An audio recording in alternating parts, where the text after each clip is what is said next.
Hear it.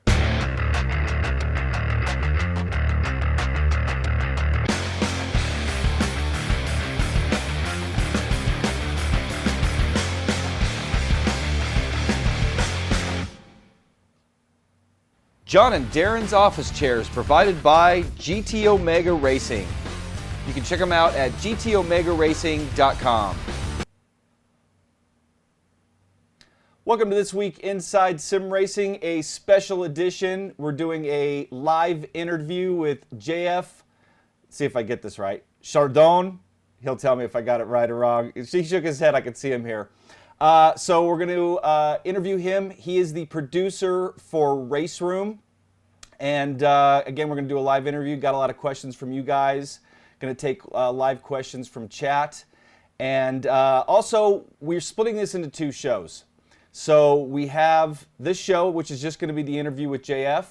And then we're going to transition to the second half of the show, which will be the news and Q&A, just to keep them separate. So we have a link to the second half of the show here in the description. We'll also put it in chat once we wind things down with JF. And speaking of which, why don't we bring JF on board here? All right, JF, welcome to the show. Hello. Yeah, hold on, thank you. Let me get my headset on so I can hear you.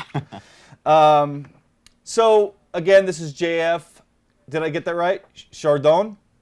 Perfect. And he's the producer for Sector 3, and they develop Race Room. So before we get started, JF, why don't you tell our viewers a little about yourself, where you're from, stuff like that? Yeah, well, I'm from Belgium, the French-speaking part of Belgium. And I moved to Sweden. I moved here in Sweden for Simbin back in the days, actually, in 2010. Oh, okay. Moved here, yeah. So that was actually one of my questions. Oops. No, that's okay. So you were with Simbin before you transitioned to Sector 3? Yes. And so since 2010? Yes, exactly, as a QA lead. So I was taking care of, finding the bugs. That's how I got recruited, because I started as a beta tester for Simbin back in the days.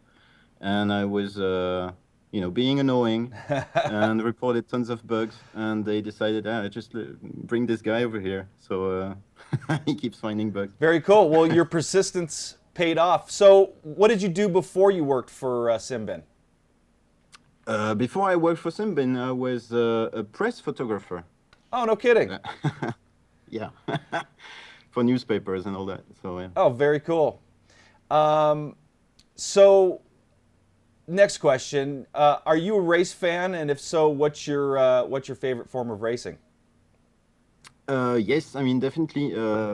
Right now, I'm more into endurance racing. I'm, looking at what's coming for the Le Mans 24 hours this year. Audi just unveiled their prototype for this season. So it's it's end of March. It's getting close with it. So yeah, I'm really into that, and touring car racing, of course. Cool. Yeah, that endurance racing is probably my favorite form as well. Now, what about sim racing? I'm assuming since you were a beta tester before you worked for Simbin that you do some sim racing yourself or have? Yeah, I mean, I was in a French league that was called GTR Online, and was a league admin back then, organizing championships. So yeah, that's how I got involved really. And as a league organizer, you're in on the first row when there are bugs in the game you you use for your leagues. So that's how I ended up complaining a lot. I can totally relate. That's how I got started in all this. Well, I was a sim racer, and then I was an admin for some league stuff as well. You know what? I forgot to mention, first of all, thank you for taking the time out. I know it's late there for you, and thank you for joining us, and welcome to the show. Thank you. Got a little ahead of myself there. Forgot to ask that earlier, or say that earlier. So, how many people are on the Sector 3 team, and how many are there working in your office, and then how many work from, say, satellite locations? Well, that's easy. I can look in Skype. I mean, we have a Skype group with everyone, and I see there are 22 people in there. That includes people in the office and remote people. Okay. So it's 22, and here, I mean, I just count the desks.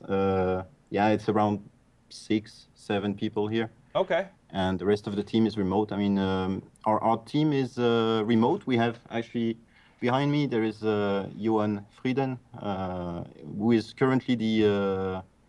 I mean, it's his desk. He's not behind me, obviously. But Yeah, you're all alone there. but yeah, I'm all alone in the dark. It's a bit creepy, but it's all right. I'm gonna survive. But yeah, I mean, he's the only artist we have on site in the office at this present moment. So everyone, I mean, the rest of the team is remote. You have Alex Hamler in Germany, Wojtek, who is in Poland. So yeah. So most of the team It's is outside the office, then it sounds like. Yes, yes, Okay. correct. So I'm curious, you don't have to give me an exact number. How many people are still on board that worked for Simbin? Whoa. Well, there was. Okay, I need to think. Yeah, there is Robert Holm, who is a C++ programmer. I mean, he's one of the. When I joined, he was already there for quite a while. Karsten Borchers, who was art director. Who else? I mean, Marco Artikainen. He's a longtime sim racer. Yes, absolutely, and the fastest guy I know. Yeah, he's as far as I remember, he's an alien. Yes, correct, and still is. Yeah, I mean, obviously we have. I mean, are you talking about the early days of Simbin or more like Simbin in general before the bankruptcy? Because I mean, Before the everyone bankruptcy. here. Yeah, I mean, everyone here was at Simbin. Oh, okay. Already. Okay. So I was just, giving you the old timers. So those were the old timers, okay? Yes. So speaking of Simbin and the original titles, they were based on the ISI or the R Factor engine. How much of that code is still on the back end of Race Room? Well, that I mean, I would say 20%. Okay. Ish. In the years of development of this title, we added quite a lot, modified a lot. So it's really the core of the engine that is still there, but everything else is just ours. I mean, we added stuff like drivetrain elasticity. The sound engine has been tweaked a lot. AI. I mean, everything is a bit of our own cocktail. Okay. And we added tons of, of our own magic, so to say. So you hear that out there, viewers? I've said that in the past, and not to toot my own horn, but I was right. There is still some of that ISI code in there. And you know what? That's a great base to start with. And I have to say, JF, you guys, you mentioned your sound engine. In my opinion, you guys have probably the best sound engine in all of sim racing. I mean, it's not only the engine.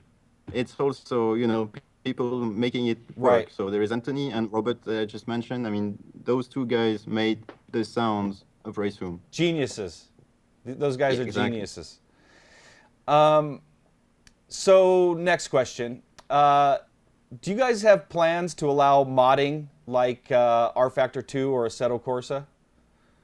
Well, allowing modding in the game as it is right now, I would say probably that would be a difficult point to argue. As you know, I mean, we are selling content piece by piece. So to that, I mean, I would say you should never say never to anything, because you never know when you work on a title like Race Room for years, you never know what's going to come up as a deal, or we need to do this for that particular business partner or something. So there are tons of questions or features or possibilities with Race Room that we cannot really say no or yes, because it's just like maybe. It's just a maybe, like who knows what the future brings, really. So, but right now, I mean, allowing modding is not a short-term priority or even planned. Fair enough. What about the VRP, the pricing structure? You guys going to keep that in place, or you plan on maybe changing it to like a regular pricing structure, like for U.S. dollar, euros, stuff like that? That's an interesting question. I don't know that if that change happens, it won't come from us. I mean, it will be a decision that Race Room Entertainment, who is the publisher of the game, will take. I haven't heard of any discussion. It's above my pay grade, to be honest. So yeah, why not? Maybe it can make. I mean, you can argue it can make transactions more clear, or you actually know exactly how much you spend. But I think, I mean, when you buy content in the website and you add stuff to the cart, you actually see how much dollars this actually means. And if you buy from inside the game, you have this Steam pop-up that reminds you this is exactly how much money is going to be taken from your wallet. Good point. So yeah. So what do you think about the competition out there? Assetto Corsa, iRacing, Project Cars, Dirt Rally. I mean, you don't have to answer everyone individually, but where do you guys think you stand compared to those other titles? R Factor 2? Well, I mean, personally, I can say that I am an iRacing gamer. I haven't renewed for a while because it's just like you have to be committed to your to your game. Yes. And it takes so much time for me to to enjoy myself and be competitive. I need a lot of practice, a lot of training, because I'm one of those slow guys that really need a lot of practice to be to have a chance on the track. And iRacing was demanding too much of my time, and I ended up not renewing. But I mean, it is the title that I was enjoying, besides our own. Of course. Yeah. Cool. So now, have you guys thought about potentially moving to the console, like porting Race Room or creating Race Room on Xbox One or PS4? I know you guys did, what was it? Race Pro? That was on the Xbox 360? That was before my time. That was Race Pro on 360. So I don't know exactly how that went out, but I mean, right now, I know that there were some thoughts about porting the game onto consoles, but that hasn't, taken shape or become any. There was no concrete resolution to those investigations. So I guess, again, you should never say never. Let's see. I mean, maybe someone will be very interested in this, and it can become a priority all of a sudden. So never say never. So, yeah, Race Pro was. It had some issues from what I remember, but a lot of people, there was like some hardcore sim racers that really liked it a lot, because at the time it was really the only hardcore simulation on the console. So yeah, it would be interesting to see if you guys transitioned over the console. And I'm sure that's if you could make something popular on the consoles, you can sell a lot of copies. Yeah, I mean it is not on the agenda right now, but I know it has been thought about. So cool. So let's talk about some current development. What you guys got going on the PC? Got Nordschleife coming. Got some new cars coming, and also some changes to Race Room in general. Why don't we talk a little bit about that? Yeah, I mean, we are working on a patch that will roll out hopefully next week. That will contain several features that I think will really be welcome by the players. Things like having a bigger grid. We have a new compact HUD. We have force feedback updates with new additions like the slip angle, the slip effects, a force feedback meter so that you can, adjust your force feedback so it never clips, and force feedback multiplier per car, so you can, adjust per car how much, how much force feedback you get.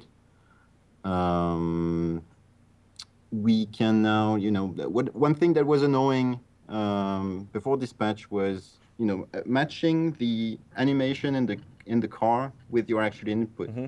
You had to go into a menu and go and set exactly the same amount of angle, of degrees.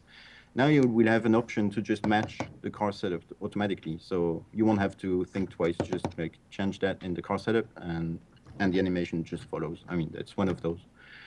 And then what else? I mean, you will be able to finally save your car setup, which has been a long time, but it's finally coming. And in that car setup, you will find now the fuel use. So you can select how much fuel you start your car with, which was also not present in the game. So I'd like to apologize really quick for the dog barking in the background. As some of our viewers know, that's Charlie. I don't know what he's doing up there. Anyway, so did you run that video, John? I can. So we're going to run that video that Billy just did of Nordschleife, and you were talking about the new that new little UI, or yes, the compact HUD. Compact HUD, okay. Yeah. So yeah, that was in that video, and he actually talked about it. So let's talk about Nordschleife a little bit. So from what I understand, and I'm not sure the guy's name, but Com8, he was a modder, wasn't he? Yeah, I mean, yes, totally. He's known as Com8. I mean, Alex Umler. Alex, yes. Yes. So he's been. I mean, Nordschleife is the first track we do that is laser scanned. So we bought this package from a company called 3D Mapping, German company that sells this laser scan data to developers. So we got the same as the others, and I mean, at the beginning it was a team effort to try and discover this new technology. But once it's been cracked, I mean, he's been working on his own on this track for a year. And now it's like, he started, I think his first submit, we looked it up before, his first submit was in April last year of, the first art. So it's been a full year of development for him and a big achievement. I mean, it's, I don't know if you're playing the video right now, but I mean, it's the greatest Nordschleife you can find. You know what? It looks amazing. And I know you guys added a lot of extra detail trackside. You even have some techno music playing in some areas of the track, which, from what I understand, that's realistic. That happens. Oh, yes. I mean, the 24 hours is, beside the actual racing, is a party. I mean, Alex Umler has been hiking. Last year I was with him at the 24 hours, and he was constantly coming back from a hike and, taking a bus, because you have buses that go around the Nordschleife that you can just, get on and go wherever you like to watch the race. And he was constantly on the hike, like taking pictures and videos and reference graffitis. I mean, he's the Nordschleife crazy guy. So he was the perfect guy for this track, really. Yeah. It sounds like it, and like I said, it looks amazing. You know what? I'm going to say to John real quick. John, we had to get over there one year for that race. That sounds like a lot of fun, especially the fact that you could take a bus and go all around the track. That sounds really cool. You should come. There is a good chance I would be there this year, so you can come with us. That sounds fun. So speaking of the video we were just showing, we also had the Bentley Continental GT3 car in there. Now, that and Nordschleife, is that car, and I know the track is coming right after the patch. Is that car going to be available as well? Well, this particular car has, is being approved by Bentley right now. So the actual release date of the car is depending on them, because they are reviewing the logos, making sure that everything is correctly placed, the correct color and everything on all deliveries that we want to release. So yeah, we are waiting for the green light basically. So they come back with feedback, we fix, and then when it's approved, it just goes out. But what will be available on patch day is the GT3 physics update. That you won't have to wait for any approval. It's just going in the patch.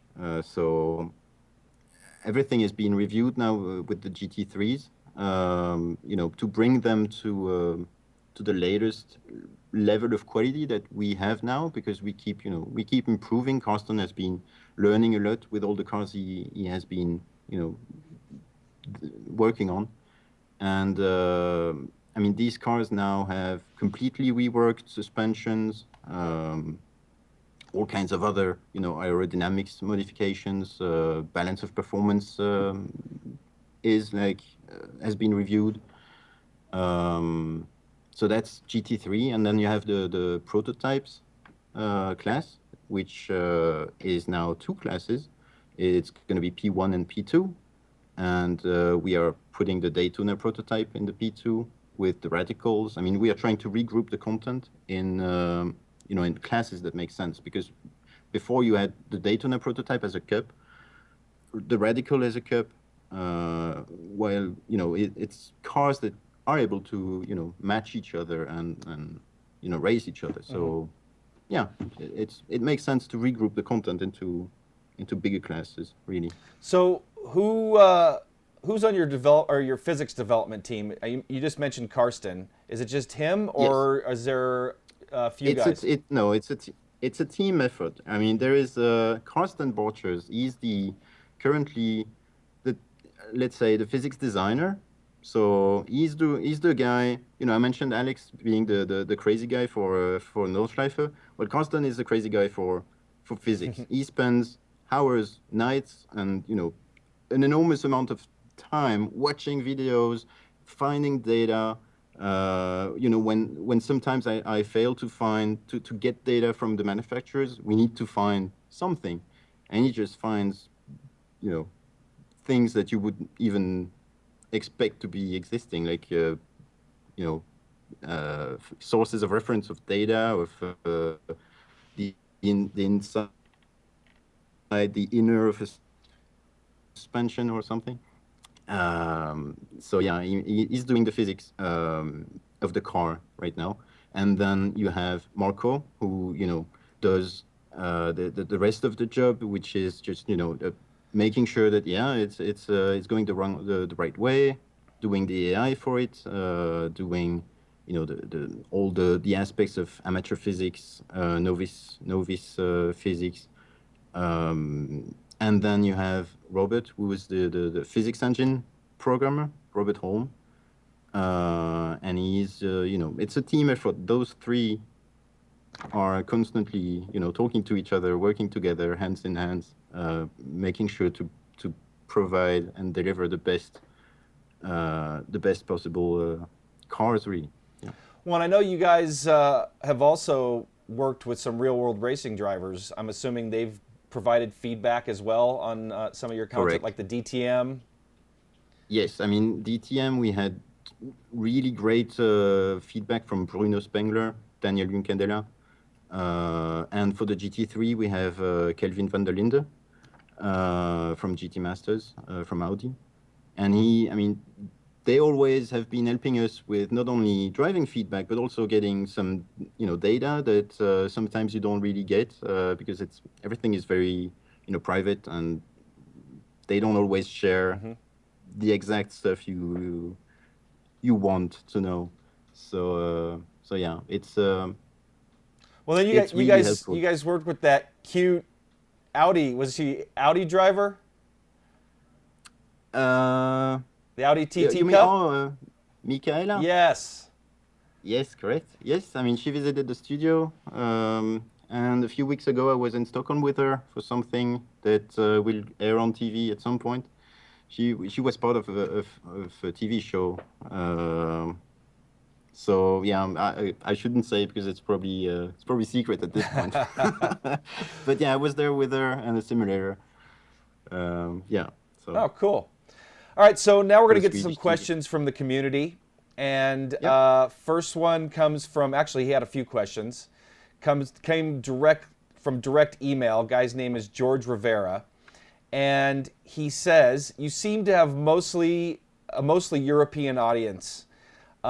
He's asking, what are your splits? So how many America versus Europe versus Australia? I mean, like just in a percentage. I'm assuming that's what he's curious about. In percentage, I mean, I mean, approximate. approximately, I would say, I mean, yeah, we don't have to have approximations, but I can tell you that our audience is mostly European. I mean, there is no secret that, and within Europe, the main country is Germany, which has been, the focus of marketing from Raceroom side. I mean, they are in Germany. They are having tons of events in Germany with DTM, with GT Masters, who both are, German series basically. So yeah, the focus is very European. But we have, I looked it up a bit, but we had around 10,000 people from North America that had been active in the last 2 weeks. Wow. Active as it started the game. So yeah, it's not so bad. No, that's not bad at all. It's actually quite okay. Yeah, no, I agree, and I think part of that may be too is because European racing, overseas racing, is starting to become a lot more popular here in the States, which I love seeing because we only have so much going on here in the States. Mostly focused on NASCAR and IndyCar to an extent, but that's great to hear that. He had one other question, and this question came up a lot in your forums. Can you talk about the challenge to actually allow for custom skins or liveries, and why do you not do it? Well, we kind of touched on this topic at the beginning, but yeah, the challenge is mostly the pricing, the sales model of Raceroom. It's difficult to inject, a custom skin thing in a title where you actually sell liveries. Mm-hmm. So there were some ideas going around, like maybe they can sell some slot where you can just like buy that and it's your custom livery. But I mean, there is no concrete plan of allowing custom skins in the coming months. Okay. For sure. And then his last question. Sorry, George, I didn't ask all your questions, but are you ever going to have lap-based style races versus just time-based races? Well, we actually discussed that not so long ago with fuel use and all the features that we have been working on for this patch. We discussed, okay, well, maybe to solve that problem, we should actually have laps based instead of duration. So it is something that is taking shape that we would like to do because it was solving quite a bit of problems. But we will most likely end up having both available at some point. Yes. By the way, so laps and duration. By the way, really quick, Yeah. Did you see I'm wearing my Raceroom shirt? Oh no, it's getting out for my eyes. Hold on, I think I messed up your. There we go. See, I'm wearing my Raceroom shirt. So now this question, he actually had a few questions, came from your forum. All right. Iron or Elron, I'm not sure what his name is.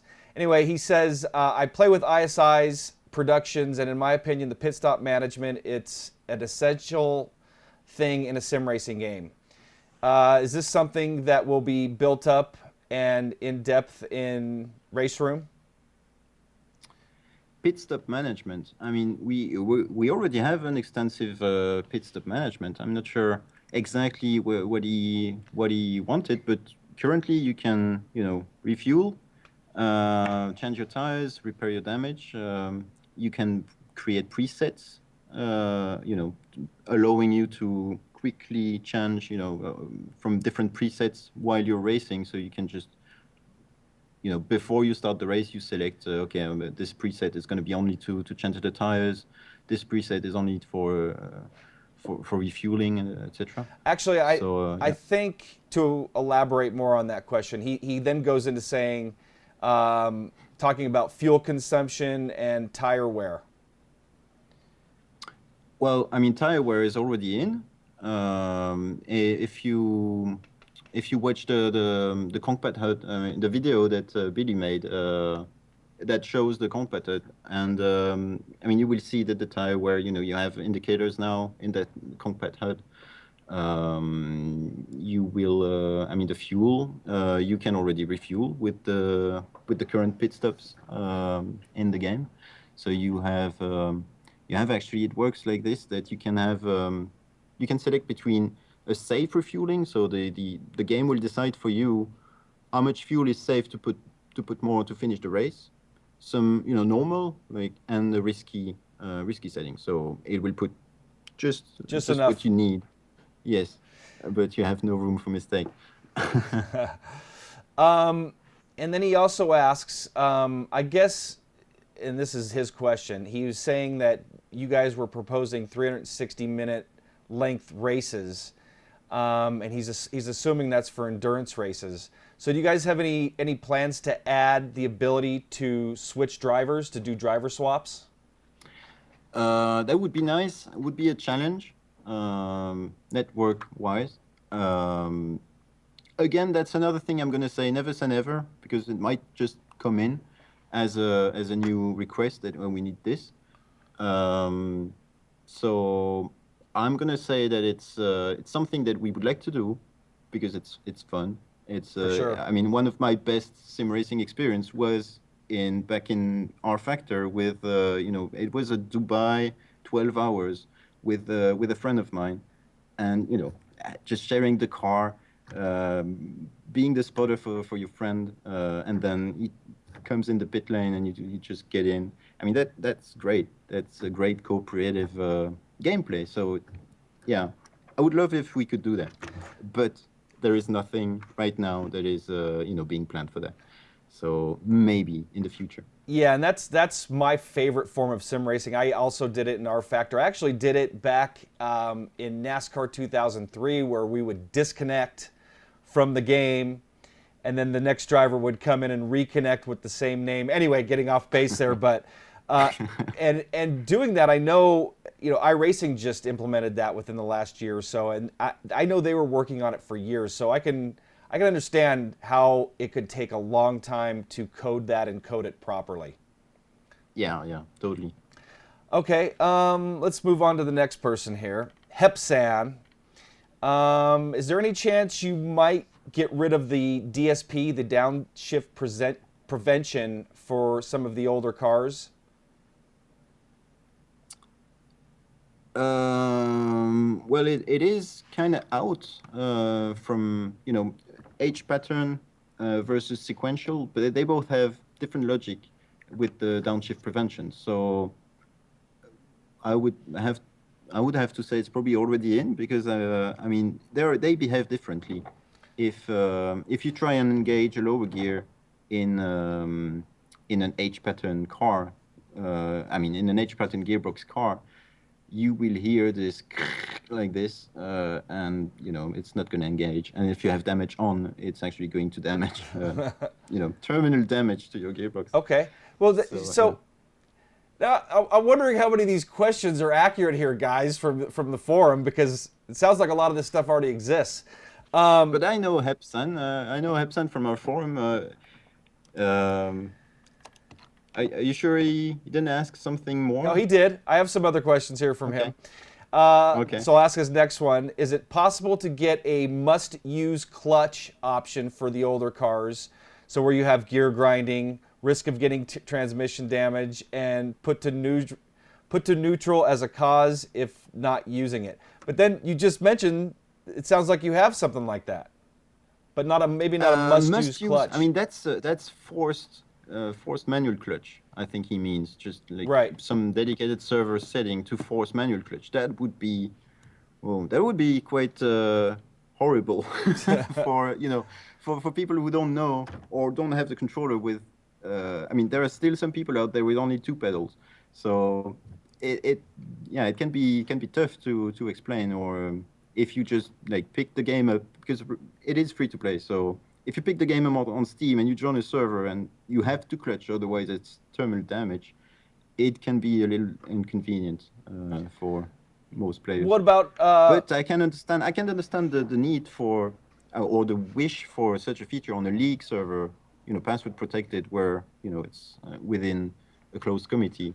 Yeah, yeah, why not? I mean, in the past we had forced cockpit view options. Maybe that's options that can come back in the in multiplayer. now? What about not in multiplayer? So the the must-use clutch, or maybe that's what he was referring to. But do you have that option in single player right now? So if you're racing against the AI, to where well, against most newer cars, you don't even need a clutch to shift. But is that an option that you guys have in single player? No, I mean, you don't have to clutch. It's always an option to have to switch to manual or automatic. There is no option to force it to be manual. No. Okay. So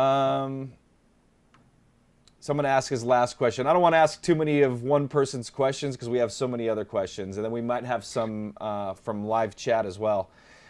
His last question: will we ever see bug splash, dirt buildup, wear and tear on the windshields like in Race 07? Maybe. I would say that's not a priority right now, but it's one of those things that definitely make, you know, bring more immersion, let's say. And we're all for immersion. I mean, everything we do, it's all about making you believe you're racing. We try and have the best immersion in the sim racing market, so that it's all about, you know, racing. So it's one of those things, and yeah, that can be done. Yes. Cool. That would be neat to see. Next question's from Frankie Moe, and I already know the answer to this. We talked about this before we went live, but can we expect a dynamic weather system? I would say right now, I would say no, probably not. But again, I mean, for the third time, I'm gonna say never say no, because it's one of those topics where you never know what can come up with Race Room, because there is always like, oh, we need we have this new business partner and we need this. They absolutely want weather, and let's do it. So it's always, you know, we have priorities that also come from business to business, and sometimes it's very beneficial for the players too, to have this kind of opportunity. So it's the kind of features that are, you know, it's not something small to do, and we are only going to do it if we're committed to, you know, spending the time to make it look good. So it's not something you can just do easily. Yeah. You want it to look good and be convincing. I can imagine. Speaking of looking good, the topic of the Unreal Engine 4 has come up recently, and you guys showed a teaser image of that. I would assuming if you were going to do weather and stuff like that, it would probably come, you know, with that Unreal Engine. So let's talk a little bit about that, because that was one of his questions as well. Okay. Do you guys have concrete plans to change to that engine? I know you guys were looking. You had some feelers out there to hire some new programmers. Where are you guys at with the Unreal Engine 4? I mean, right now, I would say it's more of a pet project. So it's something we do, you know, to keep in touch with the current technology. And like, I mean, there is nothing much I can add from, you know, what Chris Speed made an explanation of what happened and what it is that we are doing. There is nothing much I can add to that because it's just like we are looking at alternatives and staying in touch with the current technologies. It's something that is natural to do for any company, any gaming studio. I mean, the reality is that we have a game that is running on an engine that is DirectX 9. If you want to still be there in 5 years, you need to keep in touch with what's going on. So, I mean, right now we put the content in Unreal. It looks great. We do have, I mean, Unreal has great support for any kind of lighting, weather effects. They have plugins that you can just get to have snow, rain. It looks just great, like easily, and it's very tempting because it's everything that was a challenge in the current engine that we are working on feels so easy on on Unreal that that would be so great. Let's do it. It's also a fun project because it's really nice and great looking. Yeah, I agree. And I that know, new title, Kartcraft, that's coming out is using that yeah, engine. I've seen some impressive trailer from them. I mean, it looks great. It does. Yeah. So while we're on the subject of visuals, he was also asking, can we expect triple screen support and or VR support this year? Yeah. Well, VR support, if it's coming, it will come from a strong demand for it at events. Because as you may know, I mean, we are present in all kinds of events with simulators, like in the paddock of the DTM races, the WTCC races, GT Masters. If you visit a race and you walk in the paddock, you will see our simulators there. And those events and those locations that are actually, businesses where anyone can go and have a race, a group of friends can go and they have 20 simulators and you race. I mean, VR support is going to come from that kind of will for events, because that makes total sense on events. You have the wow factor, so you want people to queue and have a great experience. So, I mean, that will be probably the reason VR is added. It's for events, and then obviously it will benefit the Steam games players as well. The Steam game player, I mean the race room Steam game. And triple screen support, I mean, right now we do have a stretched triple screen. It's just one viewport. It can be something we add. We need to look into that. I cannot say any date or any, but yeah, it can be something we do, definitely. Yeah, I know.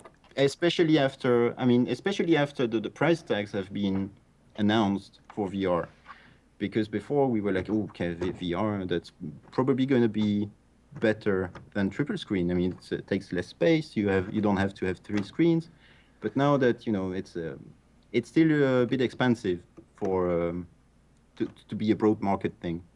So triple screen, yeah, it's probably gonna stay for a while. So Good, that's good to hear, because I'm sticking with triple screens for a while. And some people make a bigger deal out of having true triple screen support. For me, I can deal with the stretched images on the sides. I'm not really looking over there as much. I'm looking more in that middle monitor anyway. So anyway, let's move on, because we're getting a little short on time and I don't want to keep you there too late. So let's get on to some other questions here. Indent asks, is multi-class support for single player coming in the next patch or possibly in the future? Well, the next patch, I'm not sure when that will be, but we do have multi-class in the plan. So it will need the addition of a car filter so that you can select which liveries you want to race against. it will need some, some displaying of the results. Obviously, I mean, yeah, it's definitely something we will do, probably this year. Yeah, I mean, you cannot have bigger grids without multi-class properly added. I agree. Next question. As Karate Assy, also from your forum, are you working on any other tracks? And this was a few questions from a few different people. So Nordschleife is coming, but what about some tracks beyond Nordschleife? And then there was also some other questions about adding more U.S. tracks. Yeah, well, in the past, we have started the production of several tracks that I'm not going to name right now. Oh, come But on. I know, I'm sorry. But in the past, I mean, it's always it's a lot of shifting. Like you start on something and then something else comes up. You have to put that in the freezer for a while. But we have a selection of tracks that have been started, never finished, that we would like to just like complete because we have spent quite an amount of time, on those in the past. So it just makes sense to try and complete those first. And then there is also some requests about bringing some Scandinavian tracks into Race Room from, back in the STCC. That request comes mostly from events as well. Like they want to have events in here in Scandinavia, and they want Race Room with some Scandinavian tracks. So if that takes off, then you might end up seeing some of those tracks from Racer 7 and the STCC add-ons, which are short tracks, condensed fun, tracks. So it's interesting. Cool. And a lot of their smaller cars would fit well on those tracks. Yeah, totally. Yeah. Next question. And by the way, if we don't ask your question, I apologize. We're running a little long here, and a lot of you asked the same question. So if I come across somebody that asked a question that we've already touched on, or somebody already asked, I'm not going to ask it. So Nicholas La Feroche, I'm sure I butchered that name, asks about flag management. Blue and yellow flags, stuff like that. Is that something in the pipeline that may be added? Well, in the upcoming patch, you will have a management of blue flags by AI. So it's not something the player will see, but AI will just not fight for position if you're lapping them, or they're being lapped by another AI, or if they are being they receive damage, for example, they are going slowly back into the pits, or they will not fight for position in those. So they have some level of flag support already. So it would only be a matter of displaying this information to the player as well. So it's not something that would be too hard, and it should be something we can do. Yes. Okay.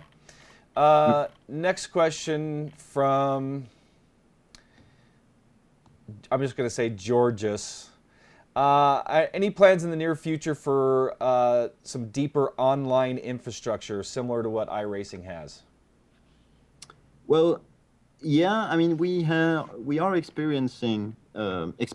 Sorry, I don't know if you've seen the DTM Winter Cup and the the DTM championships that Race Room organized.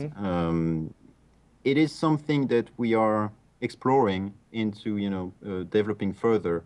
So having more of those, more diverse, more often, is definitely something that we want to do. Great. I think you already kind of touched on this, but a guy named Alex asks, any prototypes in the making? You've teased the Audi R18 for some time, and he's assuming it's going to be included in a future update. But yeah, any other licenses, LMP2, newer LMP3 classes? Right now, there is nothing being licensed in the prototype classes. The R18 is coming to the P1 class. will be included in the patch, I guess, and then be released at a later point. But the focus right now on licensing new cars is mostly on the GT3 field, because we are committed to GT Masters series, and this season there are the models that are going to race this season are we don't have yet. So we are looking at expanding that and bringing new models into the GT3 field. Great. Spin209 asks, any ever plan to promote Asia as a target and potentially add some Asian track packs or cars, Super GT, CTCC, Super Race, stuff like that? I know there has been some thoughts about, I don't know if you heard, but DTM and what was it, Super GT, or I can't remember what some series. They have merged their rules, so they were supposed to race together on some events, and at that point there was an interest for us to maybe do that. So let's see if that gets picked up again. Yeah. Cool. It was called the One Series, I think. The the merging of the DTM and this Asian. Can't remember the name of that series, but and it's getting late for you too. So yes. John, do we have any questions from YouTube? If you guys have some questions, put them in chat right now because we're going to be wrapping things up here pretty soon, and then John will put them on my my script for me. I saw someone asking about like myself Bigger up here, and if it was in multiplayer too. Okay. And on that aspect, I mean, there is Bigger Grids against AIs, obviously. And regarding multiplayer, we will try and start with having that available on one of our own servers as a test, because we don't have enough, testers or even developers to fill up a server of more than what I mean. We want to look at around 40. So we will probably at some point open a server and just shout and invite everyone to join and see where it breaks. And we try that live. So let's see what happens with that. It's definitely something that we will try and release. Yes. Great. This was a great question. Sean Kenny asks, with the amount of content players who have been around for a couple years have bought $120 plus, is there any strategy to manage the cost of future content, say a 15% loyalty discount or something along those lines? It's a good question, yes. I mean, that's a decision. I mean, that kind of topic is better discussed with Raceroom Entertainment. Mm-hmm. But then... Above your pay grade? I can say that. Yeah, definitely. But we are trying to always, try and come up with content packs that would be beneficial for everyone. So there was a good success with this Black Friday all-in-one deal, and I think it might have, made some movement on offering big packs for for an interesting deal. So let's see what happens with that. It's definitely interesting to keep an eye on. Definitely, yeah. I think that would be cool. And I know you guys offer discounts on content. Yes, I mean, if there is a pack and you own part of it, you're not going to pay the full pack price. You're just going to pay for what you don't own already. And speaking of I remember, I mean, this weekend we're going to have an Easter sale. So just so everyone is aware that if you are waiting for some of those sales to make a purchase, just come in the game during the weekend. It will be it will be running from Friday to Monday, I think. Great. And speaking of content, I'd like to thank you for giving us all those Audi TT Cup codes. We've been giving those out. And if you stay tuned in the second portion of the show or join us for the second portion of the show, we'll give away a few more of those codes. Fairman asks, will there be a look to Apex option with this patch? With this patch, no. With the later patch, why not? It's one of those things that were in Bracer 7 that we could just try and bring back. So yeah, why not? It's a possibility. If there is, it is a possibility. It shouldn't be too hard. Okay. And John, do we have any questions from chat? I think we've asked a lot. And so before we go, JF, is there anything else that you'd like to discuss or tell our viewers about? Well, I just did with this Easter sale. But yeah, no, not really. The best thing I can say is come check out the game next week after the update, and yeah, we look forward to racing you in multiplayer. Maybe on one of those huge servers. Yeah, we need to put together a multiplayer race in coordination with you guys. I actually thought about that. With Gamer Muscle, having everyone in a server having fun, that can be an interesting broadcast. Well, you and I talk a lot on Skype, so let's maybe plan one after one of the live shows so we can get a lot of the viewers to join us. And yeah, having everyone everyone together on the server, that would be great. Yeah, that'd be a lot of fun, and then maybe we can record it at least with a camera or something. So let's try to put that together. All right. So JF, I'm going to let you go. I know it's get way past your bedtime. Yeah, I think my wife is watching, so. So say hello. Say hello to your wife. I'm coming soon. I'd be there soon. So again, JF, thanks so much for joining us. This was a lot of fun talking to you, and you no problem. Let the viewers know a lot about what's coming in Race Room, and answered pretty much all of our questions, at least as much as you could. So thanks again. We'll have to do something like this again soon, and definitely do that multiplayer race. All right. Looking forward to that. Okay. All right, so we're going to, thanks again, JF. I'll talk to you soon. So that's going to wrap up this portion of the show. So we're going to take a quick break.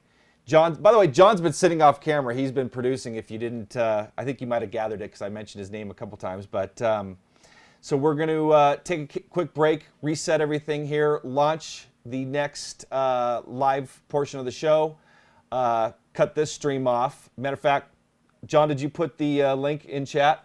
Link's in the description of this show, and you should see it in chat. So boot that up, and we will kick that thing live here any minute. So again, I'd like to thank JF Chardon from Sector 3 for joining us today for that interview. That was awesome. That was a lot of fun. He seems like a great guy. Gonna wrap this portion up. Thanks for watching. We'll see you in the next one.